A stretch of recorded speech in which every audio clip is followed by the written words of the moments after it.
विरासत और जायदाद के हुकूक। अगर आप पाकिस्तानी हैं और ताज़ीरात पाकिस्तान के तहत औरत के विरासती हुकूक के हवाले से जानना चाहते हैं तो बराए मेहरबानी ये वीडियो देखें। इस्लामी जमहूरिया पाकिस्तान के आईन 1973 शिक 23 और 24 की रूह से पाकिस्तान के शहरियों को जायदाद की मिल्कियत, हुसूल और तसर्रुफ के हक की जमानत देता है और किसी भी गैर कानूनी महरूमी से उनकी इमलाक की हिफाजत करता है।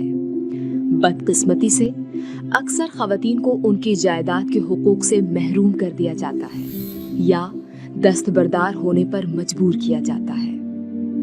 हम बुनियादी तौर पर शौहर, बहन भाई या वालिदैन की मौत के बाद खवातीन को जायदाद के वारिस बनने के हवाले से उनके हुकूक पर तवज्जो मरकूज करेंगे जो दीगर हुकूक के साथ साथ शामिल हैं। मुसलमानों के लिए इस्लामी विरासत का कानून कुरान पाक की कुछ आयात और हजरत मोहम्मद मुस्तफ़ा सल्लल्लाहु अलैहि वसल्लम की हदीसों से अखज़ करदा जायदाद और विरासत में खवातीन के हुकूक की असास है। पाकिस्तान में किसी शख्स के मजहब या फिरके के लिहाज से विरासत के कवानीन के उसूल कदरे मुख्तलिफ होते हैं और विरासत में मिलने वाली इमलाक की मिक़दार किसी एक जिन से मुंसलिक होती है। इस्लामी विरासती कानून के मुताबिक जायदाद के कानूनी वरसा मुतवफ़्फ़ी के लवाहिकीन होते हैं जिनका ताल्लुक खून के रिश्ते से हो।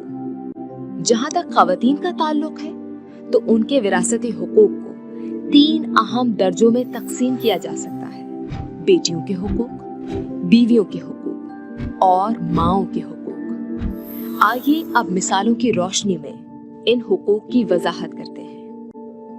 अगर एक मरने वाला शख्स अपने पीछे बेटी और बेटा छोड़ता है तो बेटी को जायदाद में से 1/3 हिस्सा मिलेगा अगर मुतवफ़्फ़ी की सिर्फ बेटियां हैं, और अगर वो सुन्नी मुसलमान है तो तब कुल जायदाद का 2/3 2 या इससे ज्यादा बेटियों में बराबर तकसीम होंगे, और अगर सिर्फ एक बेटी हो तो वो कुल जायदाद में से आधे की वारिस होगी। अहले तशय्युअ में अगर 2 या उससे ज्यादा बेटियां हैं तो कुल जायदाद उनमें बराबर से तकसीम कर दी जाएगी, और अगर एक बेटी है तो वो कुल जायदाद की वारिस होगी।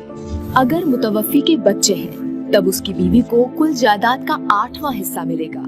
अगर मुतवफ़्फ़ी के बच्चे नहीं हैं तब उसकी बीवी को कुल जायदाद का 1/6 हिस्सा मिलेगा और माँ बाप को 1/6 हिस्सा दिया जाएगा।